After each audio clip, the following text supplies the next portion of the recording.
গোপন সূত্রে খবর পেয়ে মালদা জিআরপি থানার পুলিশ মালদা টাউন স্টেশনের 1 নম্বর প্ল্যাটফর্ম থেকে বিপুল পরিমাণে ফেন্সিডিল উদ্ধার করলো। নিষিদ্ধ এই ফেন্সিডিল পাচারের ঘটনায় 3 অভিযুক্তকে গ্রেপ্তার করলো মালদা জিআরপি। ধৃত ওই 3 অভিযুক্ত বিহারের বাসিন্দা।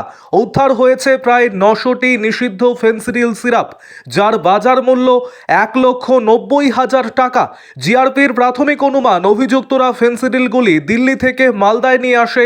মালদা টাউন স্টেশনে থেকে বালুরঘাট যাওয়ার জন্য অপেক্ষা করছিল। বিশেষ সূত্রে খবর পেয়ে জিআরপি মালদা টাউন স্টেশনের 1 নম্বর প্ল্যাটফর্মে অভিযান চালিয়ে 5টি লাগেজ ব্যাগ থেকে প্রায় 900টি ফেন্সিডিল সিরাপ উদ্ধার করে। অভিযুক্তরা এই ফেন্সিডিল সিরাপের বোতলগুলি বালুরঘাটের হিলি সীমান্ত দিয়ে বাংলাদেশে পাচারের ছক কষেছিল। বুধবার অভিযুক্তদের মালদা জেলা আদালতে পেশ করা হবে। আরও আপডেট থাকতে আমাদের ভিডিও শেয়ার ও ফেসবুক পেজটিকে লাইক করে ফলো করে দিন।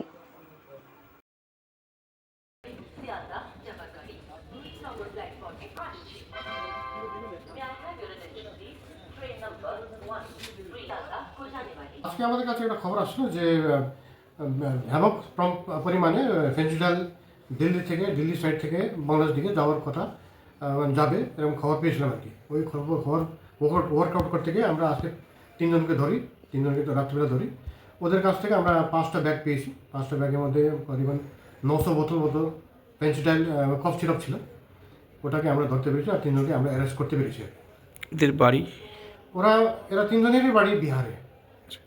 এরা কোথায় জড়ো হয়েছিল, মানে কোথায় যাচ্ছিল? এরা দিল্লি থেকে আসছিল, এখানে মালদা নেমে আবার ওই দক্ষিণ দিনাজপুর হিলি সাইড দিয়ে যাওয়ার ওদের প্রোগ্রামটা ছিল, যেটুকু আমি বুঝলাম আর মানে ওটা বাংলাদেশ দিকে যাওয়ার কথা। আচ্ছা আচ্ছা, এখানে আমার মনে হয় ওই দিকে পাওয়া যায় না আর কি, ডিমান্ডটা বেশি এরকম মনে হচ্ছে আর কি আমার ধারণা। আচ্ছা, কত বোতল পাওয়া গেছে? 900 বোতল আছে। এটার অ্যামাউন্ট কীরকম? অ্যামাউন্ট করিবন 1,90,000 টাকা মতো এরকম। আচ্ছা, এরা কোথা থেকে এসেছিল আজকে? এরা আজকে ওই দিল্লি সাইড থেকে ট্রেনে আসছিল, এসে এখানে নেমেছিল আর কি। নেমেছিল কোথায় ছিল, কীভাবে ধরলেন? এখানে আমরা প্ল্যাটফর্মে আমরা ধরতে পেরেছি আর কি, সোর্সের মারফতে। ওদের বাড়ি হচ্ছে সবাই তিনজনেরই বাড়ি বিহারে। আচ্ছা, এরা এখান থেকে কি ট্রেনেই যেত? হ্যাঁ, এখান থেকে ট্রেন ধরার জন্য, বালুরঘাটের ট্রেন ধরার জন্য ওরা এখানে দাঁড়িয়েছিল আর কি। এবং এরা যেটুকু বুঝলাম আর কি, এরা টুয়ার্ডস বর্ডার পার করার জন্য নিয়ে যাচ্ছিল বাংলাদেশ।